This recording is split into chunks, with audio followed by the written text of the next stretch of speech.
الصلاۃ والسلام علی اشرف الانبیاء والمرسلین سیدنا و مولانا محمد وعلی آلہ واصحابہ اجمعین۔ میرے بھائیوں، دوستوں، بزرگوں،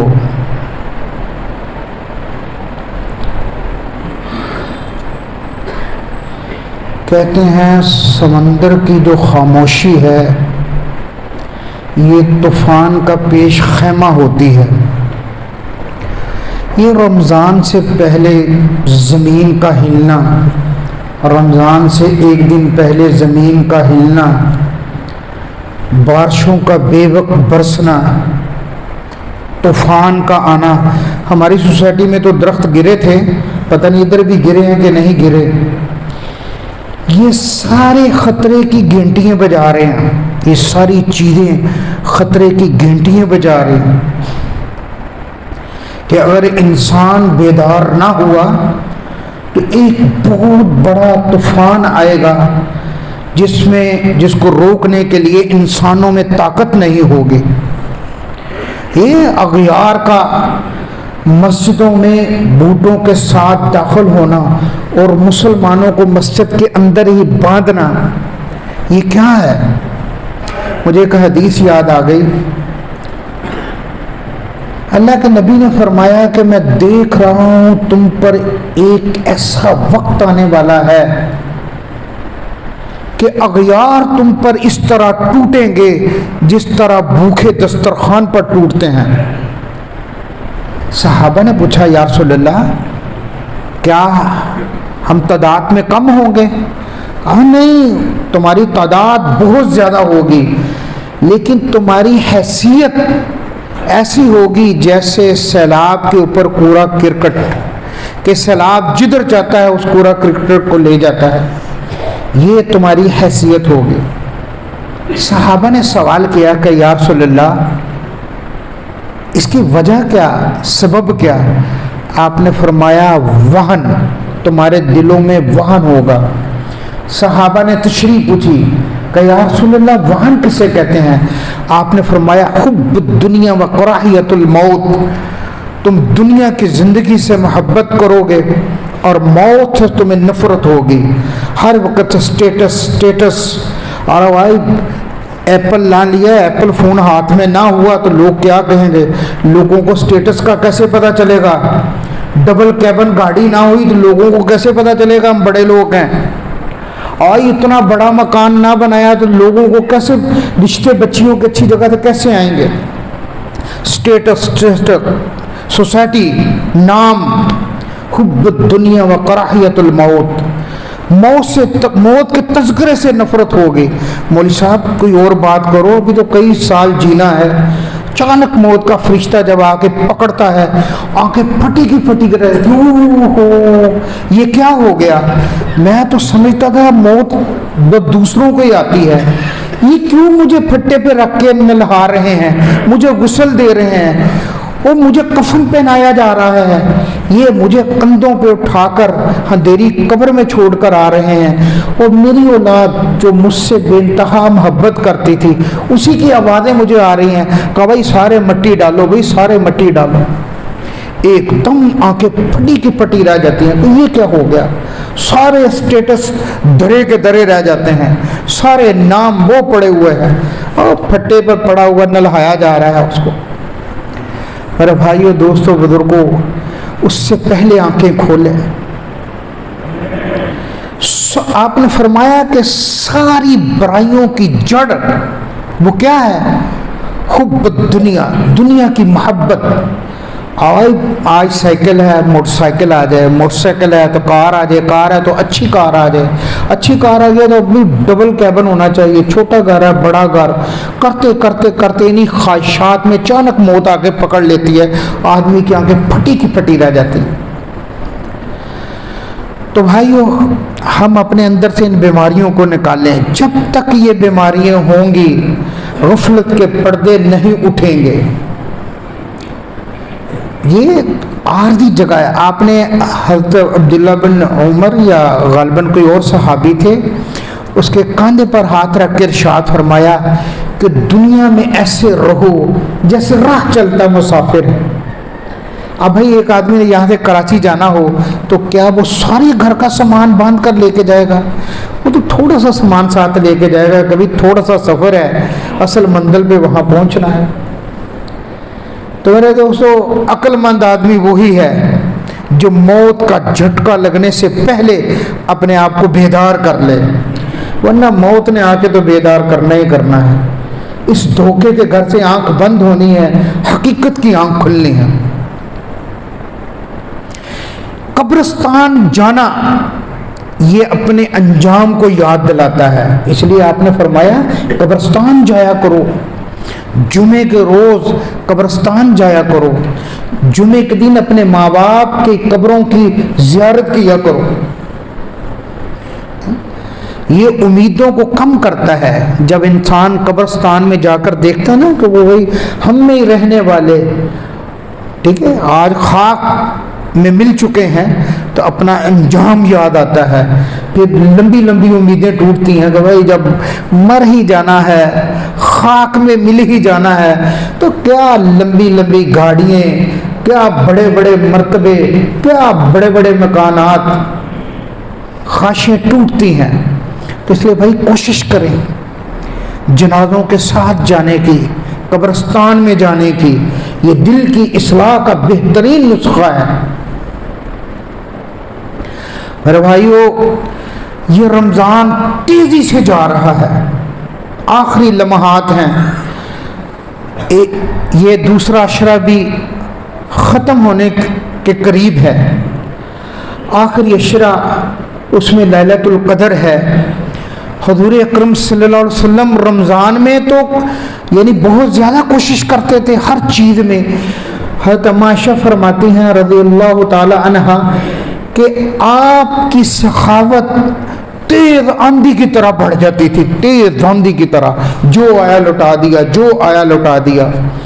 گھر والوں سے اجنبی ہو کر فوراً یا قرآن سن رہے ہیں یا سنا رہے ہیں، یا سن رہے ہیں یا سنا رہے ہیں، عبادت بہت زیادہ بڑھ جاتی تھی۔ اور جب آخری عشرہ آتا تھا تو کئی گنا زیادہ، جتنا رمضان میں عبادت کرتے تھے اس سے کئی گنا زیادہ عبادت بڑھ جاتی تھی۔ لیلۃ القدر کی تلاش ہوتی تھی، ایسی رات جو 1000 مہینے سے افضل ہے۔ میرے دوستو، پھر آخری عشرہ اعتکاف کا بھی عشرہ ہے، گویا کہ انسان زبان حال سے اللہ کے در پر آ کر کہتا ہے کہ اے میرے مولا، لیس لی سواک ربی، اے میرے رب، میرا تیرے علاوہ کوئی نہیں ہے، میں تیرے در پہ پڑا ہوں، تو مجھے دنیا اور آخرت کی کامیابیاں دے۔ میرے بھائیوں، میں نے پچھلے جمعوں میں بھی عرض کیا تھا کہ یہ جو موبائل اور نیٹ ہے یہ ہماری زندگی کے قیمتی لمحات کو کھا رہا ہے، ہماری زندگی کے قیمتی جو لمحے ہیں یہ اس کو ضائع کر رہا ہے۔ اگر ہم پورا رمضان یہ نیٹ بند نہیں کر سکے، یہ موبائل نہیں چھوڑ سکے، تو خدا را صرف آخری عشرے میں ہی بند کر دیں، آخری عشرے میں اللہ کے لیے قربانی دے دیں۔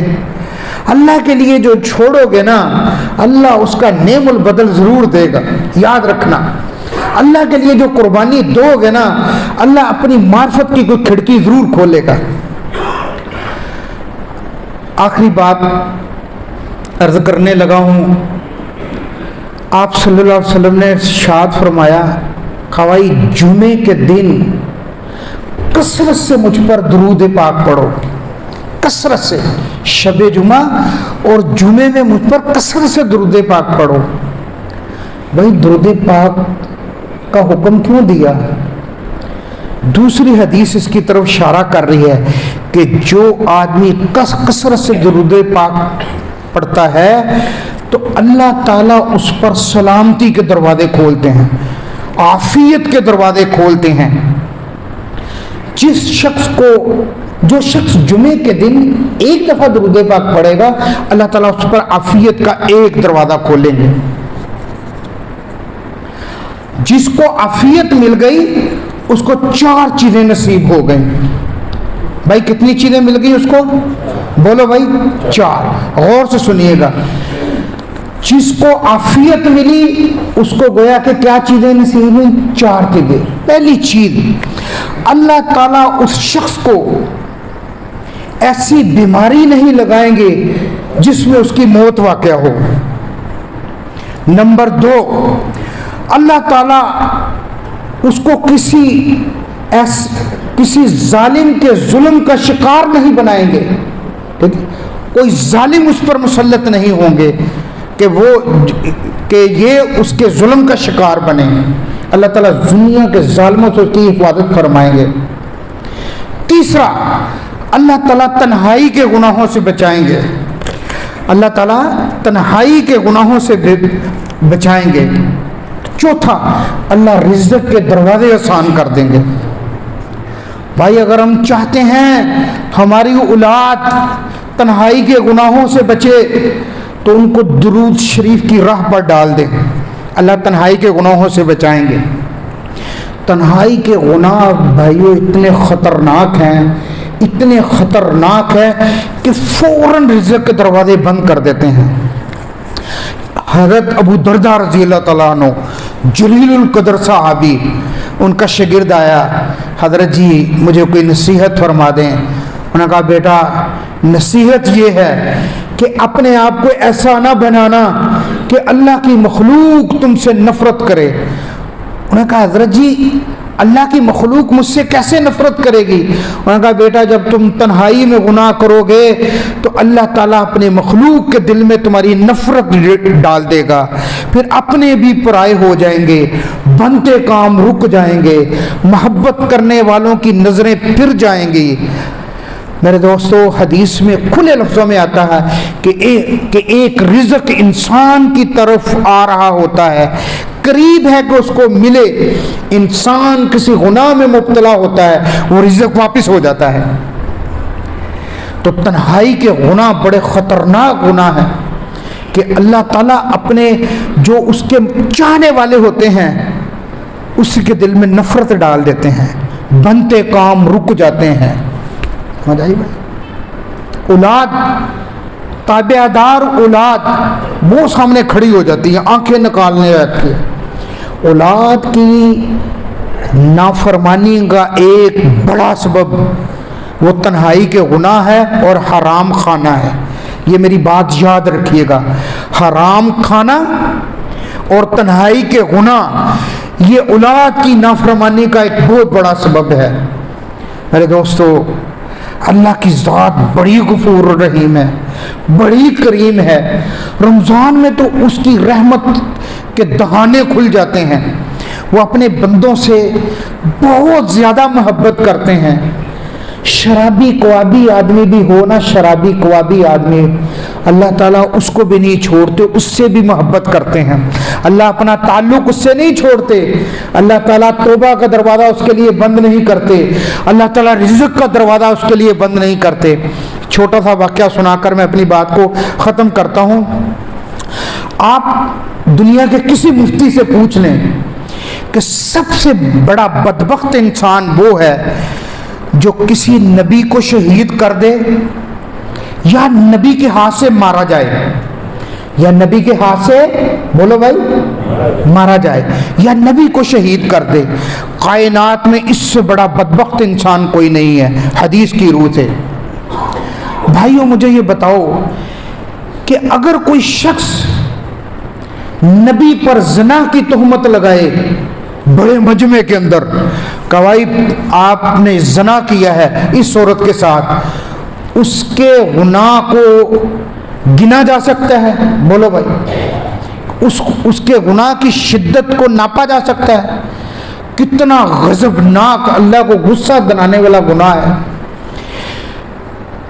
حضرت موسیٰ علیہ السلام نے جب اپنے چچیرے بھائی قارون رشتہ دار تھا اس سے کہا نا کہ اللہ نے تجھے بہت زیادہ مال دیا ہے تو اس کی زکوٰۃ نکالو، یہ مال پکیزہ ہو جائے گا، باقی مال محفوظ ہو جائے گا. یہ جو بے وقت بارشیں ہو رہی ہیں یہ عشر نہ دینے کی وجہ سے ہے. اور اگر کوئی عشر دیتا بھی ہے تو اس کے ہاں عشر کا تصور پتہ کیا ہے کہ ایک بوری امام صاحب کو دے دی جائے، بس یہ ہے عشر کا تصور۔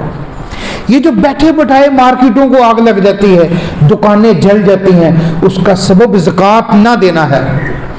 اللہ تعالیٰ کی گارنٹی ہے کہ جس مال کی زکوٰۃ دی جائے بقیہ مال محفوظ ہو جاتا ہے، آگ لگنے سے محفوظ ہو جاتا ہے، حادثات سے محفوظ ہو جاتا ہے۔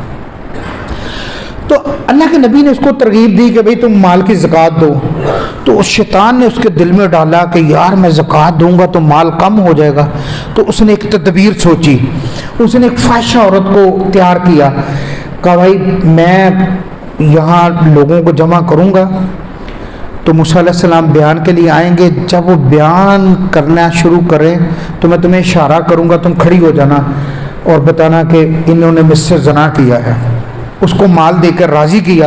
ادھر سے موسیٰ علیہ السلام کے پاس آیا کہ اللہ کے نبی میں قوم کو اکٹھا کرتا ہوں، آپ ان کو کوئی واعظ کریں، کوئی نصیحت کریں، جو اللہ تعالیٰ نے آپ کو احکامات دیے ہیں وہ بیان کریں۔ تو آپ نے کہا ٹھیک ہے بھائی کرو۔ تو اس نے بہت بڑا مجمع جمع کیا، موسیٰ علیہ السلام تشریف لائے، بیان کرنا شروع کیا۔ تو اسی بیان کے دوران اس نے عورت کو اشارہ کیا کھڑی ہو جا، وہ کھڑی ہو گئی۔ تو خود بولا، انہوں نے کہا اللہ کے نبی ایک مسئلہ تو بتائیں۔ انہوں نے کہا جی پوچھو، کہ اگر کوئی شخص زنا کرے تو اس کی سزا کیا ہے؟ تو اللہ کے نبی نے بتا دیا کہ بھی اس کی سزا یہ ہے۔ تو کہنے لگا کہ اس مجمع میں ایک عورت ہے جو کہہ رہی ہے کہ نعوذ باللہ آپ نے اس سے زنا کیا ہے۔ حضرت موسیٰ علیہ السلام جلالی نبی تھے، تو غصے سے سرخ ہو گئے اور اس عورت کی طرف دیکھا تو وہ عورت کانپنے لگ گئی۔ اس نے کہا اللہ کے نبی آپ پاک ہیں، بلکہ یہ ظالم ہے، اس نے مجھے اتنا مال دیا ہے کہ میں آپ پر تہمت لگاؤں۔ جب حضرت موسیٰ علیہ السلام کی برات ظاہر ہوگی تو شکرانے میں سجدے میں گر گئے۔ سجدے میں وحی آئی کہ اے موسیٰ اس زمین کو اس ظالموں کے لیے آپ کے لیے مسخر کر دیا گیا ہے، آپ اس زمین کو جو حکم دیں گے اس ظالموں کے بارے میں وہ آپ کا کہاں مانیں گی؟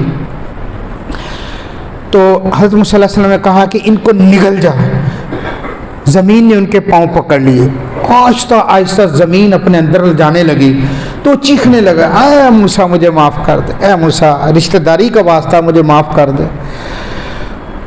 بما اپنے خزانے کے زمین میں دھنستا چلا گیا۔ 40 اونٹوں کی جماعت جو ہے اس کے خزانوں کی چابیاں اٹھاتی تھی، چابیاں 40 اونٹوں کی جماعت۔ اب اس کے خزانے کتنے زیادہ ہوں گے؟ اتنا بڑا مالدار کہ چشم فلک نے آج تک نہ پہلے کبھی دیکھا نہ آئندہ کبھی دیکھے گی، اتنا بڑا مالدار۔ خیر زمین پوری کی پوری اس کو نگل گئی۔ اب غور سے سنیے گا، وہی آئی اے موسیٰ وہ تجھے ہی پکارتا رہا، وہ تجھ سے ہی فریاد رسی کرتا رہا، میرے حق کی قسم اگر وہ مجھے ایک دفعہ بھی پکارتا تو میں اس کو معاف کر دیتا۔ یہ اللہ کی رحمت، اپنے گناہگار سے گناہگار بندوں سے محبت۔ اللہ تعالی ہم کو سمجھ کی اور عمل کی توفیق عطا فرمائے۔ وما علینا الا البلاغ۔